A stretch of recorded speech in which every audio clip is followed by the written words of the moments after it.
नमस्कार दोस्तों, मेरा नाम रमन है और आज की इस वीडियो में हम लोग डिस्कस करने जा रहे हैं फिनोलेक्स इंडस्ट्रीज़ लिमिटेड के शेयर के बारे में। ये Finolex industries limited pipe PVC manufacturing का स्टॉक है। फिनोलेक्स का एक और स्टॉक है, वो है फिनोलेक्स केबल्स। ये उसके बारे में वीडियो नहीं है, ये फिनोलेक्स इंडस्ट्रीज़ लिमिटेड जिसका कोड फिनोलेक्स आईएनडी या फिर फिन पाइप है।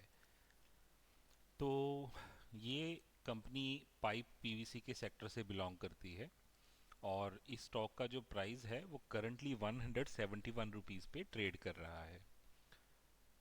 जैसा कि हम लोग जानते हैं कि पिछले कुछ समय से पाइप पीवीसी के सभी स्टॉक्स, चाहे वो एस्ट्रल हो, फिनोलेक्स इंडस्ट्रीज़ हो या प्रिंस पाइप्स हो, सभी स्टॉक्स के प्राइस में काफ़ी गिरावट हुई है। उसका कारण है पीवीसी की, यानी कि जो पाइप बनाने का रॉ मटेरियल है, उसकी प्राइस में इंक्रीज होना।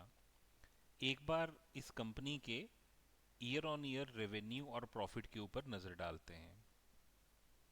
इस कंपनी का प्रॉफिट अगर हम देखें तो पिछले कुछ समय से बढ़ तो रहा है, लेकिन अगर हम सिर्फ लास्ट ट्रेलिंग 12 मंथ्स टीटीएम का, यानी पिछले 4 क्वार्टर्स का प्रॉफिट देखें तो उसमें पिछले फाइनेंशियल ईयर के कंपैरिजन में काफ़ी ज़्यादा गिरावट है। यानी कि मार्च 2022 में ख़त्म हुए फाइनेंशियल ईयर में इस कंपनी का जो ऑपरेटिंग प्रॉफिट था वो 1025 करोड़ था, जो कि पिछले 4 क्वार्टर में, जिसमें कि साल 2022-23 के 3 क्वार्टर और एक क्वार्टर मार्च 2022 का, इसको अगर हम गिने, यानी कि मार्च 2022, जून 2022, सितंबर 2022 और दिसंबर 2022, इन चारों क्वार्टर का जो मिलाकर ऑपरेटिंग प्रॉफिट है वो काफ़ी कम है, पिछले साल के कंपैरिजन में तकरीबन 1/3 है। और अगर हम मार्च 2021 में ख़त्म हुए फाइनेंशियल ईयर की बात करें, उसके कंपैरिजन में भी ये 1/3 है।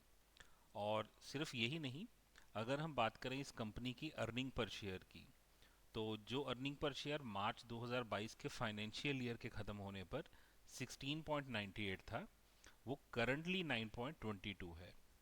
और इसमें अभी सबसे बड़ी प्रॉब्लम क्या होने वाली है कि जो नेक्स्ट क्वार्टर के, यानी कि जनवरी से मार्च 2023 के क्वार्टर के रिजल्ट्स अब आएंगे, उन रिजल्ट्स में कंपनी को अपने पिछले मार्च के ऑपरेटिंग प्रॉफिट को बीट करना पड़ेगा।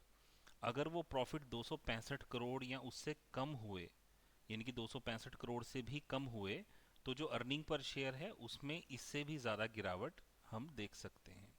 और अगर गिरावट होगी तो जो कंपनी का प्राइस टू अर्निंग है, जो कि ऑलरेडी अपने मीडियन से, जो कि 17.3 इस कंपनी का 5 ईयर का मीडियन पीई है, उससे काफ़ी ऊपर चल रहा है, वो और ऊपर चला जाएगा। यानी ये कंपनी जो है उसकी वैल्यूएशन बहुत ज़्यादा हो जाएगी, जबकि कंपनी पिछले कुछ समय से अच्छा प्रॉफिट नहीं कमा पा रही है। और अगर हम इसके क्वार्टरली रिजल्ट्स को ध्यान से देखें तो पिछले साल मार्च के क्वार्टर में इस कंपनी को 401 करोड़ की अदर इनकम हुई थी, जिसके कारण मार्च 2022 के क्वार्टर के अंदर कंपनी का अर्निंग पर शेयर 7.96 रुपीज़ था, जो कि अगले 3 क्वार्टर में तकरीबन 1.5 रुपये और -1.51 और 1 रुपये 16 पैसे रहा है। यानी कि अगर ये कंपनी मार्च 2023 के क्वार्टर में 265 करोड़ का प्रॉफिट भी देती है, तब भी इसका जो अर्निंग पर शेयर ऐड होगा वो तकरीबन 2 रुपये के अराउंड ऐड होगा, 1.5 से 2 रुपये के अराउंड। और उसमें से पिछले साल का जो अर्निंग पर शेयर था वो 8 रुपये था। यानी कि कुल मिलाकर इस कंपनी का अगर इस क्वार्टर का, मार्च 2023 के क्वार्टर का अर्निंग पर शेयर 1.5 से लेकर 2.5 रुपये के बीच में भी आ जाता है, तब भी पिछले साल के मार्च के क्वार्टर का जो अर्निंग पर शेयर है उसे किसी भी हालत में ये बीट नहीं कर सकता है, अनलेस कि इस क्वार्टर में भी इनको 400 करोड़ के पास अदर इनकम होती है। तो यानी कि अगर इस कंपनी का करंट ईपीएस हम देखें वो 9.22 है, और अगर इसमें 6 रुपये की गिरावट होगी तो ये तकरीबन 3 रुपये तक चला जाएगा। अगर 5 रुपये की भी गिरावट होती है तो ये तकरीबन 4 रुपये तक चला जाएगा। और 4 रुपये अर्निंग पर शेयर पर अगर करंट प्राइस की हम बात करें 171.8, यानी कि इस शेयर का जो वैल्यूएशन है वो 38 से बढ़कर सीधा 50 या 60 तक चला जाएगा। तो ऐसा हो सकता है कि इस शेयर के प्राइस में नेक्स्ट क्वार्टर के रिजल्ट्स आने पर गिरावट हो, क्योंकि अगर हम देखें कि पाइप एंड पीवीसी के बाकी जितने भी शेयर्स हैं, रिजल्ट्स उनके भी खराब आए थे पिछले 2 क्वार्टर्स में, खास करके सितंबर 2022 के क्वार्टर में। लेकिन फिनोलेक्स इंडस्ट्रीज एक इकलौता शेयर था जिसका ऑपरेटिंग प्रॉफिट माइनस में चला गया था। यानी इस कंपनी के ऑपरेटिंग प्रॉफिट्स में -15% का ऑपरेटिंग प्रॉफिट था। तो बहुत ज़्यादा पॉसिबिलिटी है कि ये कंपनी का जो नेक्स्ट क्वार्टर के रिजल्ट्स आए वो अच्छे ना आए। अगर रिजल्ट्स ऑपरेटिंग प्रॉफिट अच्छा भी आता है तो अदर इनकम अगर उसमें नहीं होगी तो ईपीएस गिरना तय है। ईपीएस गिरेगा तो कंपनी की वैल्यूएशन सडनली शूट अप करेगी और जिसके कारण इस स्टॉक के प्राइस में हम एक फॉल देख सकते हैं।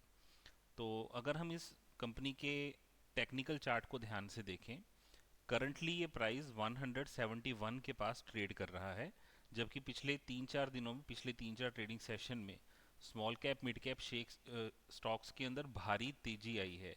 लेकिन इस कंपनी के स्टॉक में बहुत ज़्यादा तेज़ी नहीं आई है। और इस कंपनी ने पिछले 1 साल में 2 बार 120 से लेकर 130 रुपए के बीच के लो को हिट किया है।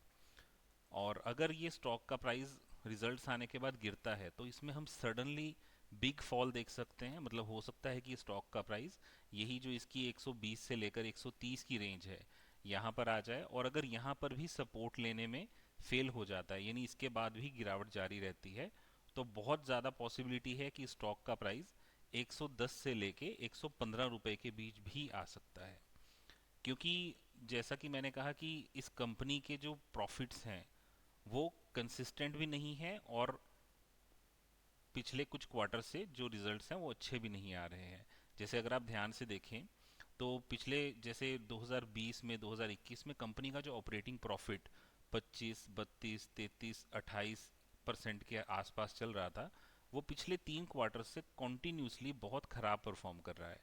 सितंबर में लॉस में था, वहाँ से कुछ रिकवरी हुई है दिसंबर के क्वार्टर में, लेकिन मार्च के क्वार्टर में अगर पिछले मार्च से हम कंपेयर करें तो बहुत ज़्यादा इसमें ग्रोथ होनी चाहिए, तभी ये कंपनी के शेयर प्राइस में गिरावट ना हो, ऐसा होगा। अदरवाइज इस शेयर में प्राइस में गिरावट होना ऑलमोस्ट तय ही है। तो अगर आपके पास ऑलरेडी ये स्टॉक है और आप प्रॉफिट में हैं तो आप इसमें प्रॉफिट बुक करने के बारे में सोच सकते हैं, या फिर एक स्टॉप लॉस लगा सकते हैं 158 या 160 रुपए के पास। अगर इस स्टॉक का प्राइस एक बार इस लेवल से नीचे गया, 158 से नीचे, तो ये डेफिनेटली 120 से लेके 130 के बीच में आ सकता है, और उससे भी नीचे गया तो ये आराम से 110 से लेकर 115-16 रुपए के बीच में आ सकता है। उम्मीद करता हूँ कि आपको वीडियो में दी गई जानकारी अच्छी लगी होगी। तो प्लीज़ वीडियो को लाइक कीजिएगा, चैनल को सब्सक्राइब कीजिएगा, और अगर आपके कोई भी क्वेश्चंस हैं तो उन्हें कमेंट्स में ज़रूर लिखिएगा। हो सकेगा तो मैं आपके कमेंट का आंसर करने की कोशिश करूँगा। वीडियो देखने के लिए धन्यवाद। आपका दिन शुभ रहे।